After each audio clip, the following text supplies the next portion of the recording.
Om Ajnanatimidandasya Jnananjana Shalakaya Chakshurunmilitam Dhena Tasmai Shri Gurave Namah. Good mind algorithms. And we have a variety of programs. Some of them include guided meditations. And today's topic is about balancing from the inside. And before I start, maybe since there's a few of us here, you can just say why you came, to give me an idea what attracted you to the, was it the title or is it something you come to regularly? Would you mind starting? Yeah, of course. So my name's Andrea. I came today just because I feel like it would be useful to just get other perspectives on how best to balance other people's methods, and yeah, just to get a little bit more information, just because I feel like it's something which I could benefit from in my personal and professional life. Nice. You do constant learning in your life, picking up new things. That's nice. I like that. Hi, my name is Chloe.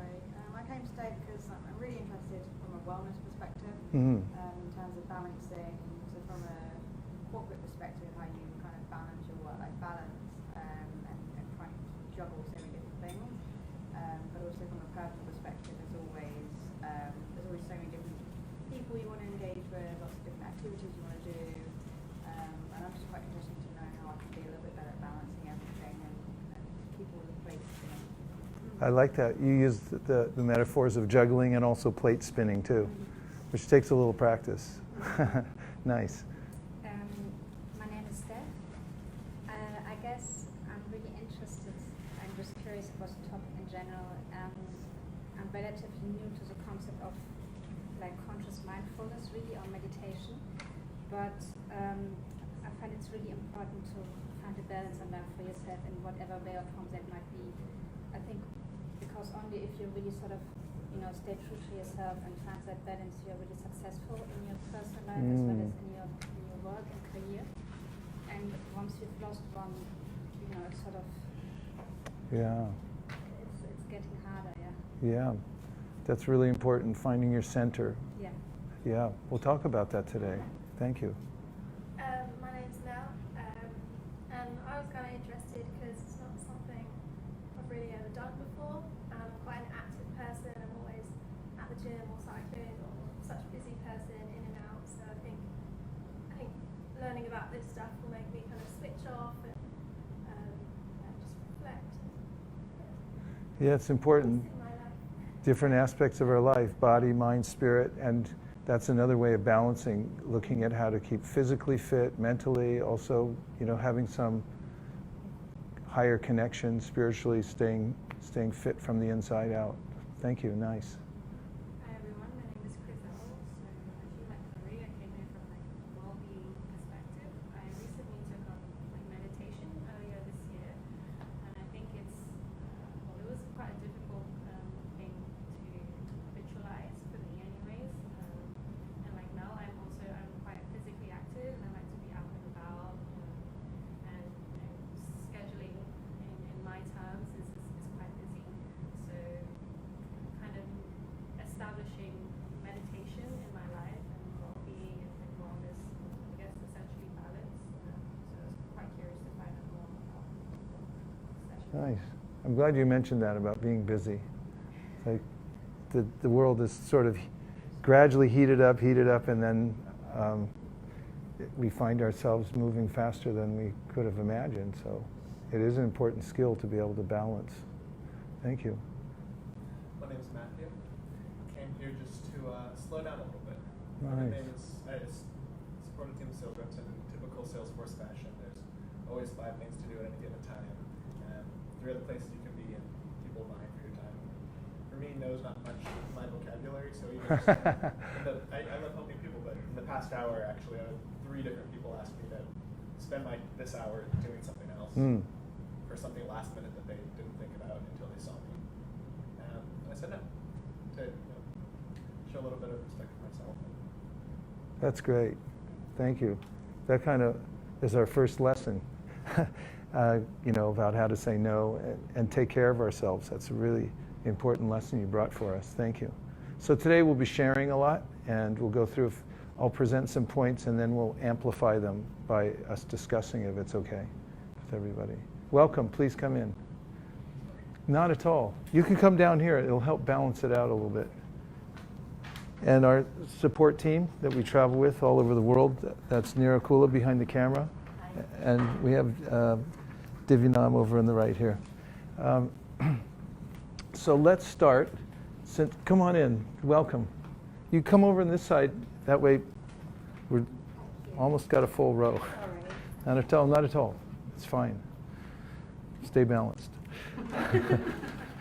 So let's take a moment to introspect.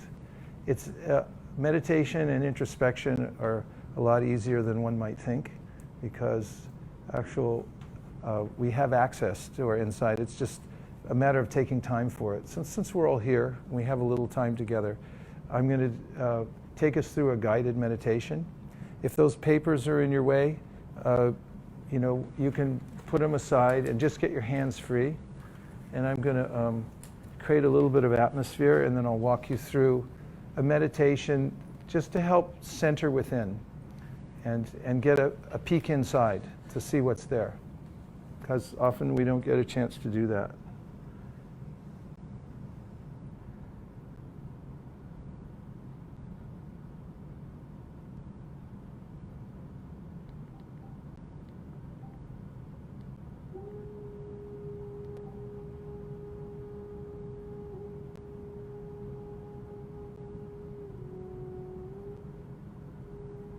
So notice in meditation, if you sit up just a slight bit straighter than you were a second before, then you'll notice that you become more alert. You might notice if you go to an interview, if you sit up straighter, then the person interviewing you will think, oh, they're paying attention. So our mental system tends to do that also. So yogis keep a slightly straight spine, but not overstraining. So find a comfortable position for you and bring yourself to the present. Just be here and close your eyes. Let your thoughts and emotions come and go without judging them. Focus on your breathing. Inhale deeply, and then exhale deeply. Help yourself to concentrate on your breath by mentally saying in on the inhalations and out on the exhalations. If your mind wanders, bring it back to your breath.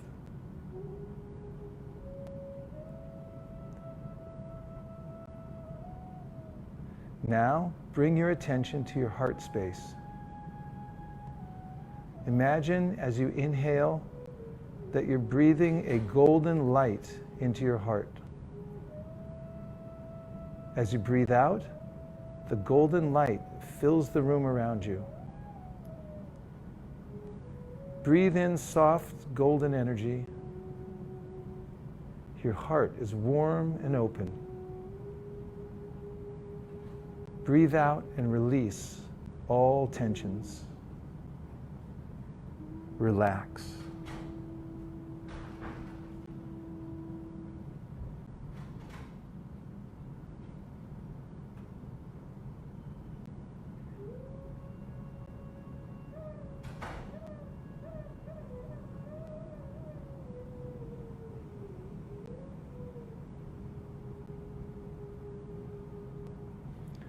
You're on a beach, close to the ocean, but not touching it.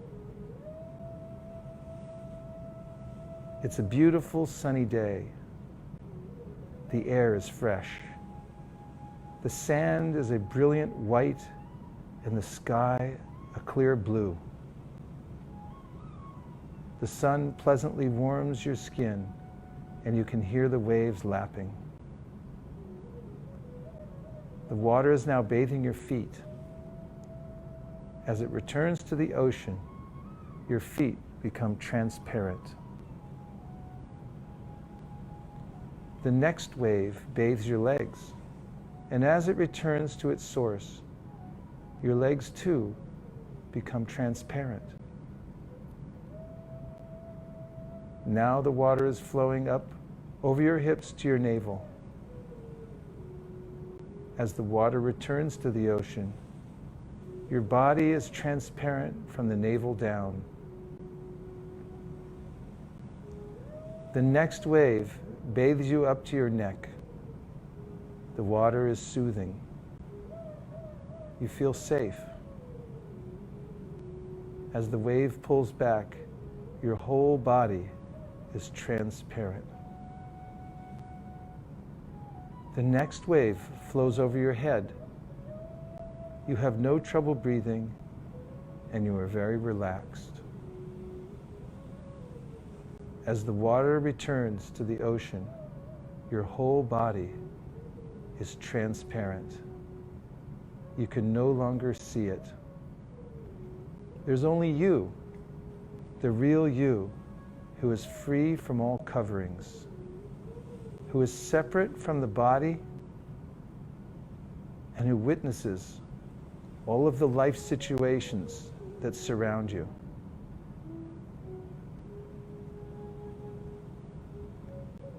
Please take a moment to notice that you exist. Be consciously aware of your own consciousness. Notice that you are alive. Notice that your life is different from your life situation.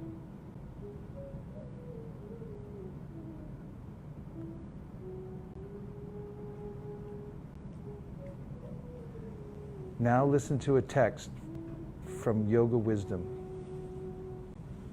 As the sun alone illuminates all this universe, so does the living entity, one within the body, illuminate the entire body by consciousness. Those who see with eyes of knowledge the difference between the body and the knower of the body can attain true happiness.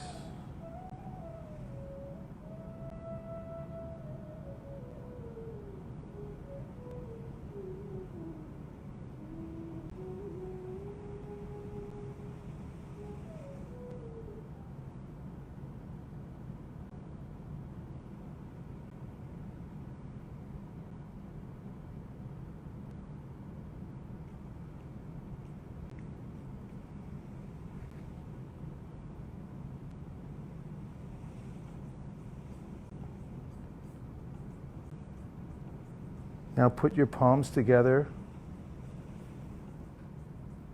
and make a little heat. You can hold them about 6 inches from your eyes and then open your eyes. Look into your palms. Notice that you have hands, and then come back into the room.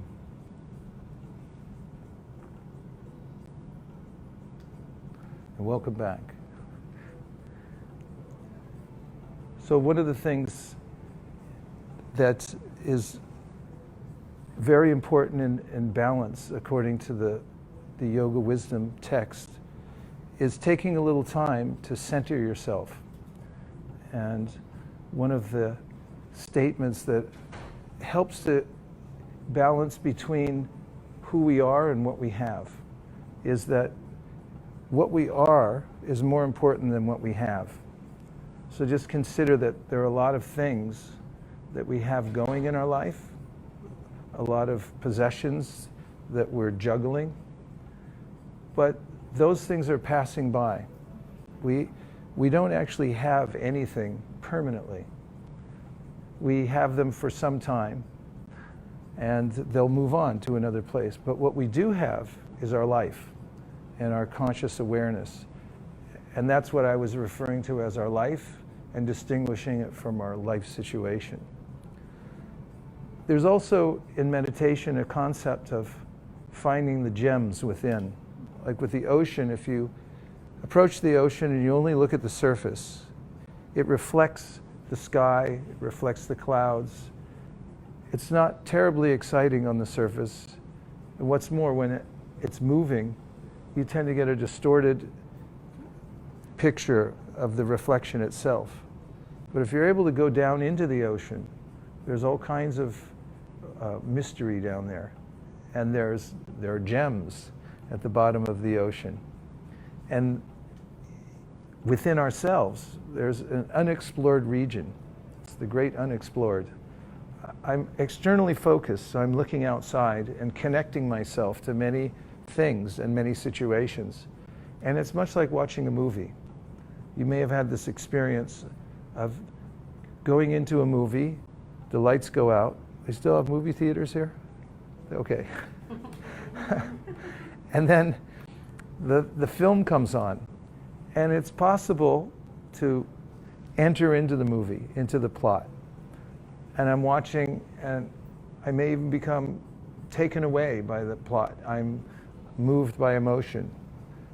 And then after the lights come back on, I notice, oh, I'm sitting here watching something.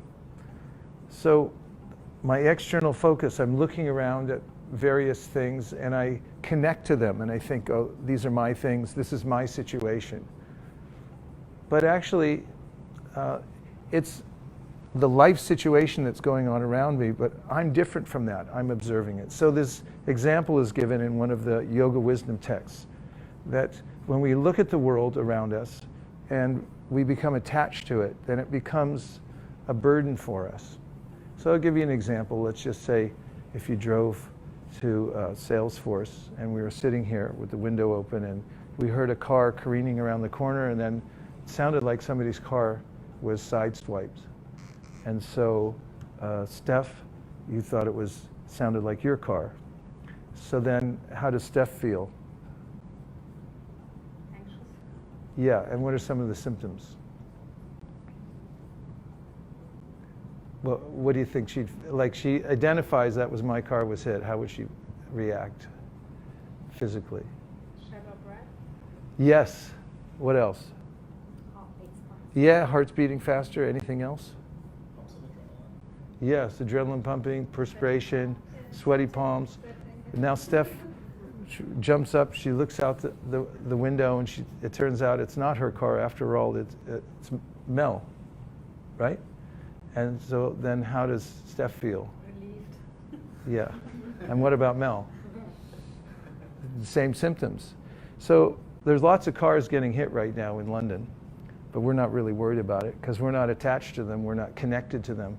But there's a way in which I identify, I mean, a car's made out of glass and metal and wood, it's just, it's a thing. But when it's my thing, which is a designation, I'm saying this is my thing, then it makes a difference to me. It has consequences. I react to it physically. My mind goes through changes. I can even become unbalanced because it has so much weight in my life. So there's a sense in which, through meditation, when seeing the difference between my life and my life situation and getting a tiny little bit of separation, like we all do in times of trauma, like let's just say, again, going back to the car example, because it's so easy to identify with a car, that if my car's hit, what's one of the things that I would philosophize after I calm down a little bit? Yes, that's philosophy. You know, you're objectifying it and say, well, it's just a car. A minute ago, it was affecting me, but now I use my philosophical sense and I say, it's just a car. And that helps me get some space. So the idea behind saying there's my life and my life situation, it's not just the car, but everything that's going on externally around me it's moving. And if I attach myself to it and I say, this is my life, and I have to control it in a certain way, then it's really easy to get swept away by it.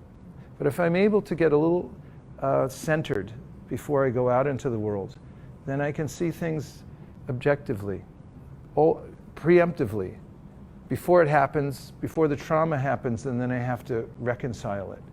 So the yogic mind means to be slightly detached, and interestingly enough, one can actually be more effective in the world, act with more dexterity when one has a little bit of objectivity, because you're not so invested in it and you're not as attached.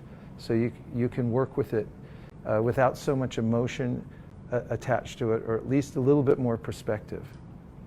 So has anybody ever told you don't shop when you're hungry? Have you ever shopped when you're hungry? It's kind of a disaster. So it's a similar admonition that don't go out and interact with the world until you have a little fullness. Get yourself centered. So the meditation is easy enough to do, and even in the sense of taking a moment to slow down, look at your breath, then look inside and see that you're conscious, you're a conscious being, and that you actually have perspective, which means that you're looking at things that aren't you. You're the ones looking at it. Even you can go so far as to say, as do the yoga wisdom texts, that you're different from your present body. Your present body is really a vehicle. And if you look in the mirror and you notice your eyes, you'll see that they're perfect lenses. They open and close just like a lens. If you analyze your ears, they're little satellite dishes. And inside there's a mechanism. And levers, pulleys, pumps. It's really a mechanical thing. Whereas the conscious being within the body can't be circumscribed by a mechanical formula. It's a different energy altogether. This is the teaching of the yogic text, that what we are as conscious living beings is categorically different from the energy that is the body or even the mind. Mind's compared sometimes in like software. The brain is like the hardware, but then there's an operator, and that's the conscious aware being that you are, that I am, that we all are. And it's getting in touch even for a millisecond with that consciousness and noticing that's what I am, that can give that sense of wholeness or satisfaction when one goes out and interacts with the world and gives a little bit of perspective. So I wanted to start with that because it's a little bit esoteric, but it is the basis of all the teachings of mindfulness and yoga, is to take a moment and observe what we actually are. As if I get that part wrong, it's really hard to balance. I'll take a couple reflections, means anything that you heard so far, or any experience that you had in the meditation that you want to report back.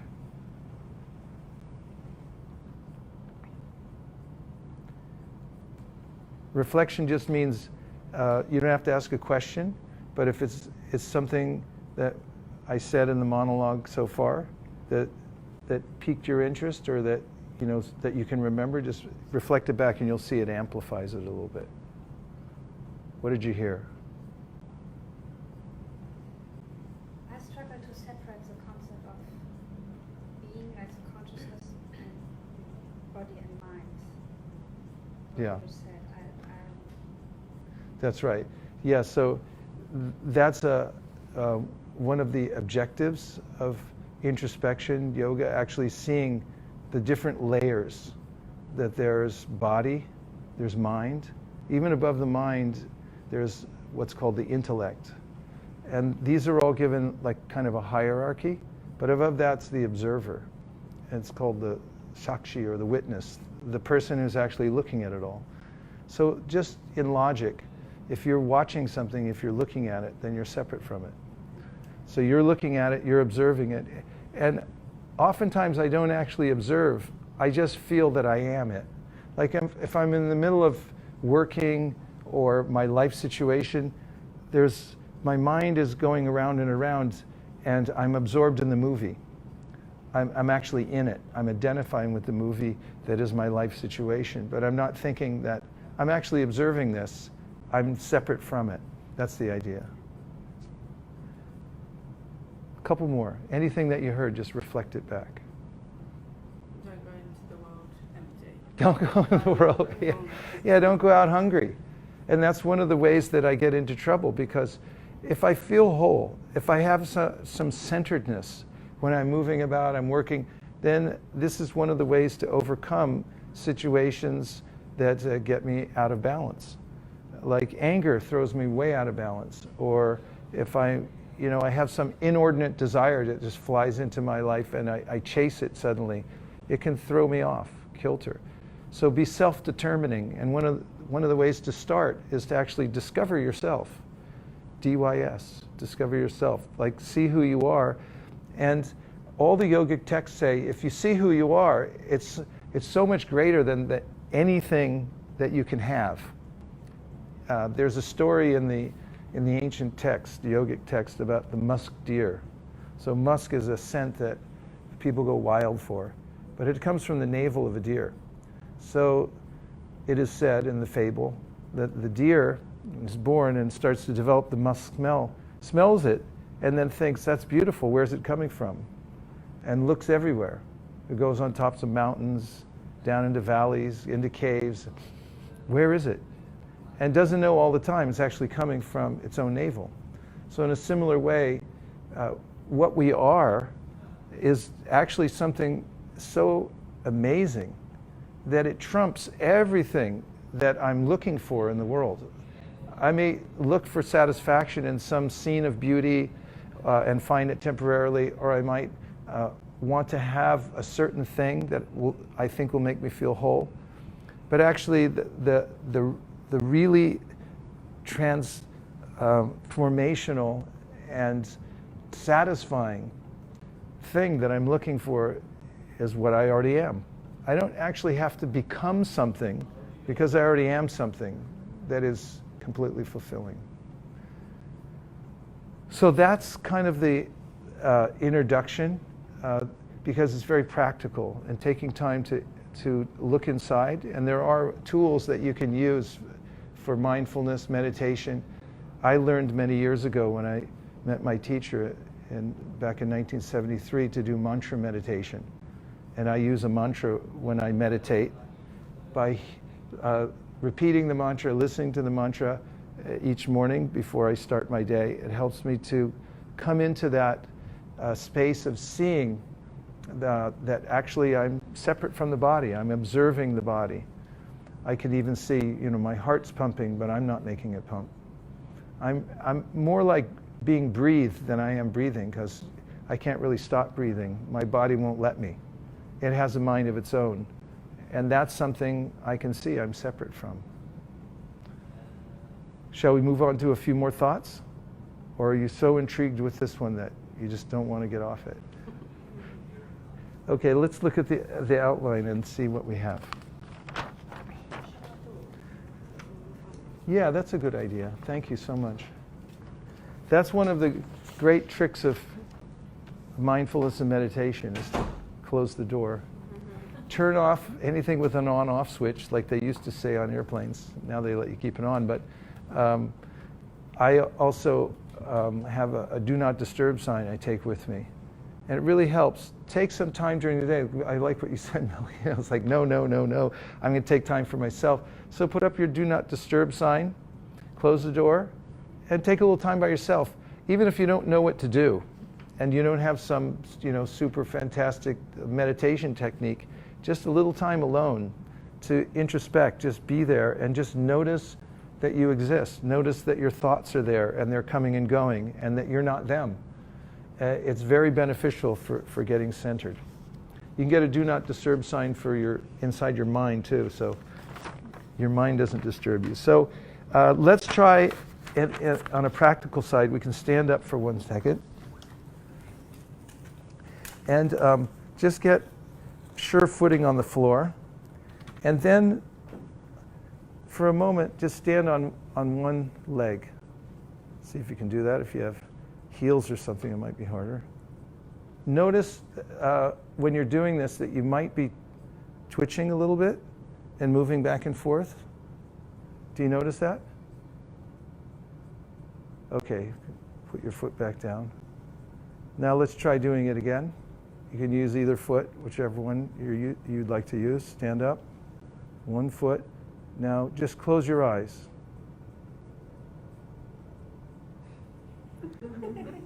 Okay, good. Now that you're laughing, you can sit back down again. So, which was harder? Eyes closed. Eyes closed is harder. Okay. So I did this to bring out a lesson. So the first lesson is when we stood up, we noticed we're twitching. We're going back and forth. And if we were to actually go in scientifically and look at the muscles and how they're working, there's a lot going on there. I mean, how's it even happening? I mean, they're all thinking for themselves. No, this way, that way. Thousands of synaptical connections and the muscles that go with it and everything like that. They're working, but really, if you look at yourself on a film, you'll be going like this. It's not that you're perfectly still, and I'm probably not even perfectly still here. We're never perfectly still. One thing is to realize you're already balancing a lot of things. We're a lot more balanced than we think.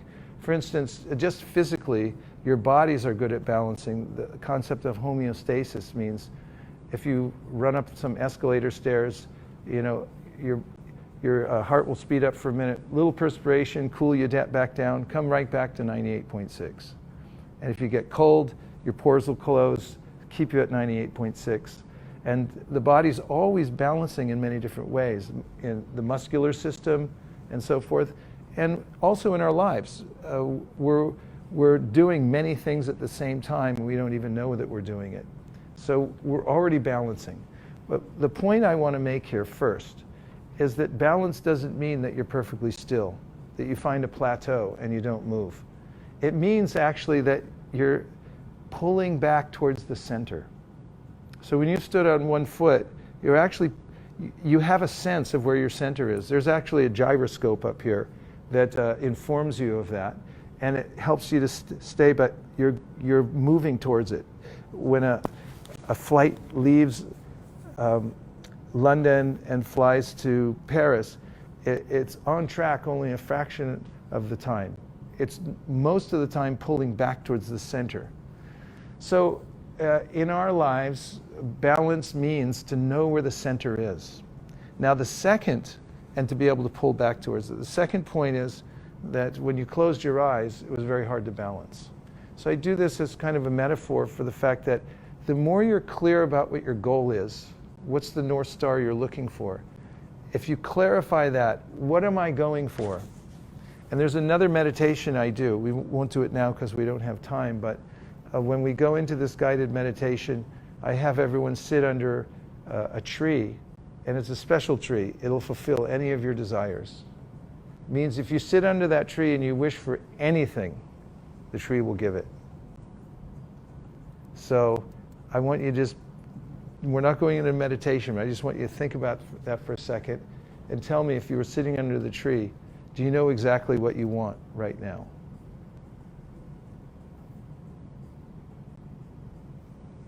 What do you think? I mean, does it take a little bit to think about it? What do I want? Yeah? So this is very common. It's not that I have exactly what I want in front of my mind or my life's goal in front of me all the time. But to the degree that I do, I can find balance because I have vision.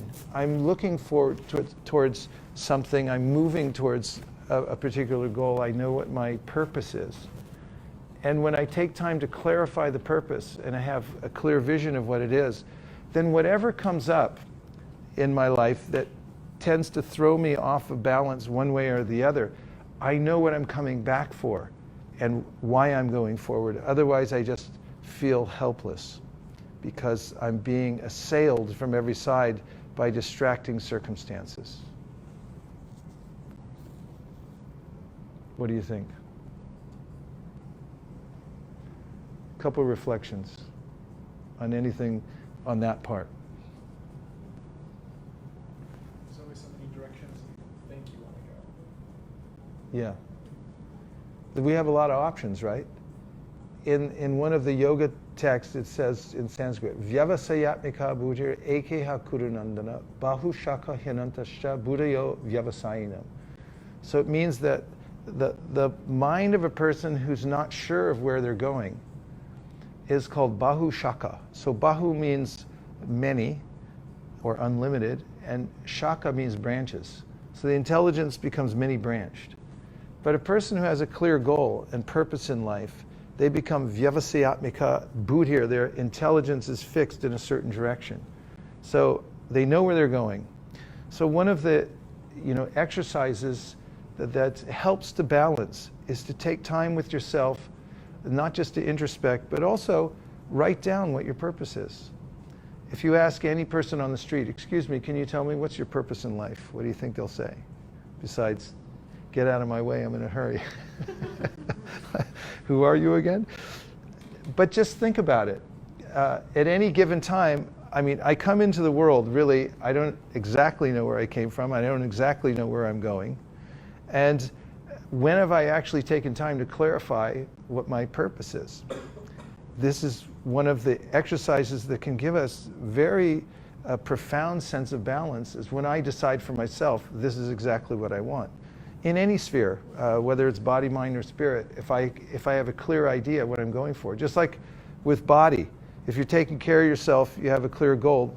This is how much I want to weigh, this is how I want to feel, and so forth. And then when somebody puts a cheesecake in front of you, you have like a clear idea whether you're going to eat the whole thing or not, right? Because you already have your purpose in mind. So that goes for any of the aspects of our life. The clearer we are on purpose, the more we take time. One of the exercises I learned many, many years ago from a mentor was, it sounds so simple, it's almost elusive, but he taught me that take time at least once a month to get a legal pad and a pen and just sit by yourself for an hour and write down where you're going and what you want in life. And think about it. It's so energizing.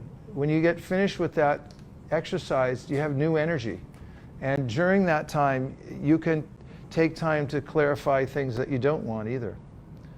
And that's your prerogative. As a human being, you have that power to self-determine and change your direction at any time. And it really doesn't take that much. It just takes giving yourself permission to look at your life and say, which things do I want to keep and which things do I want to get rid of? What do you think? Yeah, I just think it's so interesting, because when you ask that question about like the tree, Yeah. and like what it is, like so many things come to your mind, but they're all in different categories. Yeah. Like you think about your family, and then you think about like yourself as a person, and you think about like your work. Yeah. And how many things, like you were saying, you're Yeah. juggling all at one time. It's just a lot to think. Right, well, what's the overall goal? You know. It is. And like, what do you sort of prioritize first? What if you could only have one of those things? What would it? I mean, obviously, I know for me it would be my family, but Yeah. you know, like you've really got to consider everything else as well at the same time. It's such a good point you're making, and I like the way you make it too. And I mean, you know, most people, or a lot of people would say, okay, family first. But then how often do I get to put family first? Maybe I'm working so hard and I'm thinking, yeah, I'll get to my family next week or next month, and then, you know, I can go a year or 5 years or 10 years, and then finally someone says, you know, you didn't love me, you didn't pay attention to me for 20 years or something like that. So, yes? To add to that, something that I think that also drew me to come here is that I'm quite frustrated in the element of time in terms of like how quickly it passes. Like someone was saying yesterday, it's 6 months till Christmas.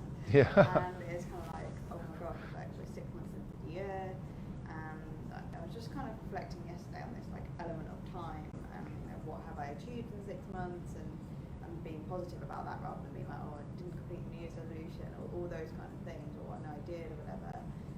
But I do think time is something that like goes so quickly, and having balance in order to kind of drive towards that purpose you have or achieve all those things you want to do is something you have to think about and prioritize. Yes, I like your point, prioritization. And this is vital for balance, because we can't do everything. It's not possible. And it's good to know that too. But we can do the things that are most important to us.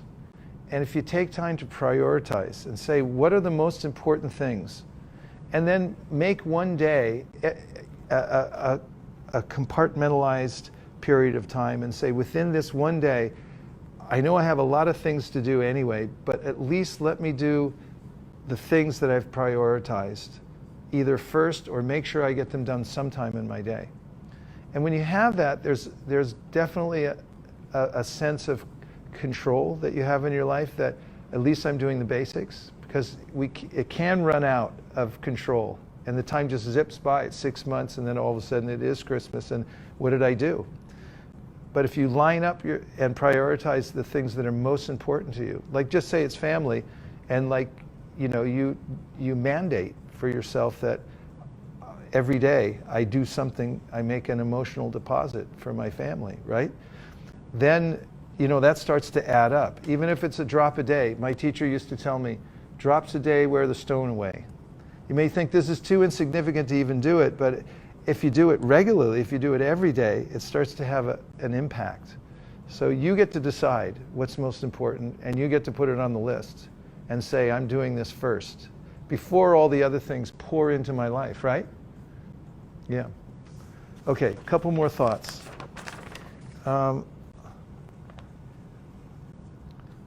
One is about deliberation. I like this word deliberate because it means to consider the consequences of things. As we talked about before, when there's trauma in our life, we tend to get clarity suddenly because destiny speaks to us in a really loud way and sort of takes us away from our plans, and then we have to reassess everything. But my point is you can be preemptive. And if you take time to deliberate and consider things, what's the most important to your things in your life, and prioritize, then you don't have to wait for an extremely traumatic moment, or some people call a teachable moment, when everything gets helter-skelter and you have to come to grips. Better to do it yourself and kind of look within. So when you deliberate about the purpose of your life and take time to think it over, then you can be deliberate. Spelled the same way. Deliberate, deliberate. Next thing is adjust your attitude. This is a huge for keeping balance. One of the attitudes that helps to keep balance is gratitude. If you ever noticed, when you have gratitude, even a little gratitude, no matter what the circumstances are externally, you can still be balanced because you're appreciating. Well, like, you know, one of the things, at least I'm alive. You know, at least I have this. You can appreciate the smallest things, or you can take them all for granted. And then life just becomes a gray screen. It really doesn't, nothing appeals to me because I'm not really appreciating what I have. But the smallest bit of gratitude added into life, and you can do this deliberately. Decide, this is my attitude. I'm going to appreciate little things. And that starts to grow in your life, and it gives you balance naturally. As you don't feel overwhelmed by all the circumstances, you feel grateful and centered. And the second, and I'll just mention a word that kind of describes a feeling of gratitude, which is enough. Like, I have enough. If you can be in a state where you say, whatever I have right now is enough, then you can be peaceful. You can sit and feel balanced and say, like, no matter if I get more, it doesn't matter because whatever I have right now is sufficient. I feel full. Okay, and here's a mantra for you to take with you, a special balancing mantra, because things do happen to us in life that we weren't expecting, and sometimes they're, well, let's just leave it at that. Is that true or not? Please say yes. Thank you. So here's a mantra. Please repeat after me if you dare. I live to be corrected. Try it another time. I live to be corrected. One more. I live to be corrected. It sounds kind of dangerous, doesn't it? I gave him one seminar and somebody raised their hand. He was kind of a CEO type, and he said, actually I had my mantra wrong. I thought I lived to correct others. But this is it's actually a very powerful way of changing your perspective and being balanced, because oftentimes when corrections come to us, I resist them and I get knocked over. If I'm flexible, I can stay balanced. Because when something comes into my life that is meant to correct me and I resist it, then I really, it hits hard. But if my attitude is, the whole world is cosmic sensitivity training. Just imagine that as you're moving through the universe, and actually everything that happens to you is meant for your refinement. It's meant to make you a more sensitive person, a more compassionate person. And these kinds of things are being given to me as an opportunity to grow. And you use this mantra, I live to be corrected. If you have a person who regularly corrects you, try this mantra and watch how surprised they are when they hear that come from your mouth. It changes the relationship also. It doesn't mean, however, that you should be a doormat. And it also doesn't mean that you should tolerate bullying. It also doesn't mean that you shouldn't take due recourse if somebody abuses you or something like that. What it does mean is that you should be aware that there are lessons in everything. If you can take the lesson from everything that happens to you in life, you can be an extremely wise person. That's the teaching of the ancient yogic texts, is be wise by taking lessons from your environment. Reflections?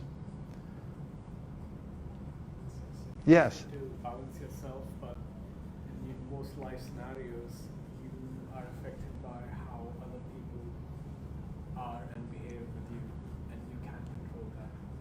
But Yes. you do get affected by what they are and how they behave. Yes. But you can't really change that. We can't change other people, and we're mostly affected by other people in our lives, because we're social beings, and people don't always cooperate, do they? Not usually. So there's a little book I read years ago. I found it in the library, and it had 4 little lessons that I took with me that are very powerful. And you may have seen this book around. It's called The 4 Agreements. Anybody seen this? Oh, good, I get to teach it to you. Okay, so these 4 agreements, if you keep these with you, they're very simple, but it'll help you in dealing socially with all kinds of people and staying in balance. You ready? Say yes. Yes. Okay. Number 1 is your speech must be impeccable. So the word impecciare means, actually literally in Latin, it means without sin. So, be truthful. Watch what you say, because it has consequences. Your word is your bond. So speak carefully. I have a whole seminar about that. It's called Yoga of the Tongue, but I'm not going to get into it now. The second one is don't take anything personally. Can you repeat it back? The third one is never assume. And the fourth one is always do your best. Now, I'll give you a scenario about one of them, never assume. We can carry a great burden and get out of balance in our life by assuming things. So in the book, he gave this scenario. Man's walking through the mall. He sees his best friend come out of one of the shops. Friend looks at him in the eye, turns around and walks the other direction. So this man thinks, oh, my friend doesn't like me anymore. Actually, he probably hates me. Actually, I think I hate him too. And all week long, he's stewing about it. And he's thinking, like, what happened to our relationship? And he actually becomes really out of sorts, out of balance, angry. And he finally runs into his friend. And he says, all right, out with it. I know you hate me. And by the way, I hate you too. Well, what did I do? Why do you hate me? And he goes, what are you talking about? We're best friends. Why did you think I hate you? I saw you at the mall last Friday. You looked at me in the eye. I looked at you. You turned around and walked away. That's proof. The man said, Friday, I was at the eye doctor. They put drops in my eye. I couldn't see a thing. I was blind. My wife had to come pick me up. I didn't see you at the mall. But all week long, he was thinking in his mind, the movie was going. He was identifying with it, and he was out of balance. So if you can learn this technique of never assuming, and when somebody speaks harshly to you or acts in a way that is incongruent with your idea of how they should act, then don't take it personally. It's just how they're moving in life. It doesn't mean that it affects you in any way. And finally, always do your best. Means that every day you may have a different capacity according to your physical, psychological makeup. Do the best you can with what you have. And don't worry about the rest, because what else can you do? And if you stay within these 4 parameters, it really helps to stay balanced. What do you think? Yeah, I think I went on a course a little while ago, and it sort of links to that, where it talks about facts and applying judgment. Yes.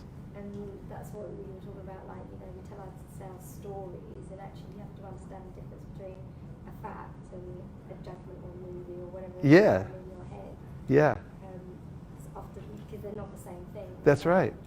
Yeah, these things are going around. Thank you for putting it in that language. That was very helpful. Yes. Yes, to add to that, I have a really, really vivid imagination. So as a kid, I was always writing stories and whatever, and I've got quite a creative background. But I find myself creating these scenarios in my head, and then you go further and further and further, and then you realise, you think, how did I get to this scenario? Right. I literally just made up the whole thing. Exactly. And I feel that it's affecting my body, so I feel angry or I feel upset. Yes, yes. And it's like your mind doesn't, I don't know which way around it is, your conscious or subconscious mind doesn't know what's real or what's not. So Right. It's actively reacting in that moment to those negative emotions that you've made up in your head. That's right. And I'm kind of like learning how to kind of like stop going so far. Yes. It takes some introspection. It takes some ability to see the difference between your life and your life situation. And there is a cycle that happens. One of the things is perception. Now, we actually don't perceive something until we become aware of it. Just like if you're reading a book, you can go through a whole paragraph. You actually read it, but you have no idea what you read because you're thinking about paying your taxes or something like that. Or, you know, when's your friend going to come over? So, first of all, awareness is there. And then once we become aware of something, then we interpret it. There's an interpretive factor in the mind. So let's just say, you know, I walk past my boss doesn't smile at me, and I think, that's it, I'm so fired. You know, and not only that, I'm going to be homeless. And, you know, like, take it down this whole thing. So now what happens is, as we said earlier with that scenario with the car, the body reacts. And now the body starts going through changes, and that loops back to the mind because the mind says, look, the body's reaction, so it must be true. And it magnifies the whole thing. And so I'm really, most of the time, say the yoga literatures, I'm locked in this mental, physical kind of confinement. And I'm really thinking I'm my body, I'm my mind, I'm identifying with the scenarios. But learning to actually step back, you get freedom to move and to make decisions that are based not on a reaction to something that's not actually happening, but to reality. And that's very helpful in staying balanced. You don't go down the wrong roads all the time. Thanks for bringing that up. That was great. All right, a couple more things, since we have 1 whole minute. And that is to unclutter. This is one of my favorites because it's so practical. But it's amazing how if you unclutter. So starting externally, limit visual noise. I met a professional organizer, and she told me all the extra things you have in your life, in your car, in your apartment, in your house, in your office, on your desk, in your bag, this amounts to what's called visual noise. And you may not even notice it, but it's throwing you off balance. So get rid of stuff that you don't need and feel how good it feels. Because the mind's telling me, if I don't have this, I'm going to die. And as soon as you get rid of it, and you go like, I'm still alive, you realize that actually you live independently of all these things. You're not dependent on them. It's a very liberating exercise. And the next one is called atyahara. It means don't live to eat, but eat to live. So the point is, over collecting or overeating, like, you know, it's not. I'm eating to maintain myself. It's fuel so that I can be healthy, so that I can actually progress in life. But don't mindlessly stuff yourself either with food or extra things that you don't need. That's called atyahara, or in Sanskrit it means extreme collecting or extreme eating. And finally, mentally unclutter. So Stephen Covey gives this exercise. There's 2 circles, and there's a big circle, and that's your circle of concern. And within that huge big circle, there's a tinier circle. Give an excuse to get up and show my artistic talents. Here's my circle of concern, and here's my circle of influence. So what is this? It's all the things I'm concerned about. Anybody here concerned about anything, raise your hand. Oh, now, are there any of those things that you're concerned about that you can't do anything about? The most of it. So this is this wide area here. Like, let's just say I listen to the 24-hour news cycle and I hear about all the kinds of things that are happening in the world that really distress me. But right now, I can't do anything about them. They would fit into this circle of concern. So what Stephen Covey said, actually, there are things that we can do something about. We have influence over them. Mostly about my own, taking care of my own mental, physical, spiritual needs. And so if I live in here and I do what I can do something about, this reduces the stress within the mind of going out here and being concerned with all kinds of things that I can't do anything about. So in the practice of uncluttering one's mind, when you're taking a look at your life, setting your goals, introspecting, take a moment and say, can I do anything about this concern I have right now? Or is it beyond my reach? If it is beyond your reach, give yourself permission to let it go. And if it's in your circle of influence, then make a practical plan how to execute it and just do it. And you'll feel very balanced because you'll see that, you know, we have a limited scope. But we can do a lot within that limited scope if we stay within our circle of influence. So that's a concept that you can also use. Those two circles you can remember at any time when your mind is troubled with a lot of extra concerns that you can't do anything about. And so those are a few thoughts about the practice of balance. And if you just say back to me really quick, any of the main points that you're taking away in your pocket that you may be able to use when you go out. And you can look on the sheet if you need to. And if you walk out the door and somebody grabs you by the arm and says, what was that guy talking about in there? What's the one thing that you'll say? The four agreements? Yes, the 4 agreements. And you can look them up online also. Ruiz is the name of the author. And So there's a book on it? Or there's a book on it. Yeah. Yeah, and all kinds of websites and who knows what else nowadays. But 4 little things, but they're very powerful. 4 agreements. What else? I am not the life that I live. Right. There's your life and your life situation. And the 2 things, you can actually get perspective and see that they're different. And that gives you a lot of balance and detachment at the right times when you need it. What else? Yes. Having a sense of purpose. Yes. And thinking a bit more clearly and taking time to think about it. Exactly. Not letting other things distract me that aren't going to Why not? fulfill that. You know, we're human. We can, at any time, we can say, I want time off to look and see why I'm actually doing anything that I'm doing, right? And when you get that, it's such a powerful energy that you can move forward with in your life. Yeah, that's amazing. What else? One thing you're taking away, yes? Just declutter in your environment, but also declutter in your mind. That's right. That There's, goes together, right? It does go together, absolutely. If you're cluttered inside, it tends to project outside. That's why ecology starts inwardly. Because you can clean up a river, but if the people who live there, they have such their cluttered minds that they think it's okay to just chuck stuff in the river, it's going to end up polluted again. So the pollution problem in the world is really an internal problem. And the pollution problem in my apartment and my car and everything like that, it's internal. Start here and it'll manifest outwardly. Who else was going to say one? One more takeaway. So moving beyond gratitude to actually what I have is enough. Yes, yes. Gratitude and getting that feeling like enough. Whatever I have right now, and if you have that, then you can actually have, it's a fulcrum of power.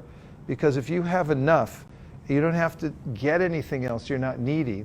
It's very powerful. I think also to add to that, not just that you have enough, but you know, I am enough. Yes, I am enough. exactly. No matter what I have. I thank you for rephrasing that. And this is what I started with. You'll see on the outline it says, what I am is more important than what I have. Because what I am, I don't even have to become something else. Because if I actually observe what I am already, I'm a conscious being. It's superior to all the things in the world. In fact, this idea of balance, it comes from the scales, balance. It's 2 pans the pictures at the top of that outline, and you weigh things out. If you take all the things that you think you want, you put them on one side, and you put your actual self, what you are, on the other side, the self is always more weighty. And we know that intuitively, but I get lost in the things, and I lost in the weeds, and I forget about what's actually the most important. Anybody else have one that didn't go yet? Mine was just mainly detachment and like perspective on like what the influence you can have on things. Yes. Compared to what you get so emotionally wrapped up in. Right. That you actually are just burdening and baggaging yourself with. Yeah. That detachment is very powerful. To have if you could have a little bottle, you know, and just take a tiny little drop and get a perspective through detachment, it gives you more dexterity in life and moving through and seeing what's important and what's not. Thank you. That was really good. Anyone else? All right, so I really appreciate that you took your time. You're all really busy and you've got important things to do. I came all the way from California just to meet you, and somehow here we are. And I'm really honored that you took so much of your time. And I hope that any of the thoughts will enrich your life, and it'll help you in some way. And I know I got a lot from you. More than I gave, I got from you the things you shared back, so I deeply appreciate it. Thank you very much. Thank you, thank you. Natcheri armarman, natcheri armarman, natcheri armarman, natcheri armarman, hey, natcheri armarman, natcheri armarman, natcheri armarman, natcheri armarman.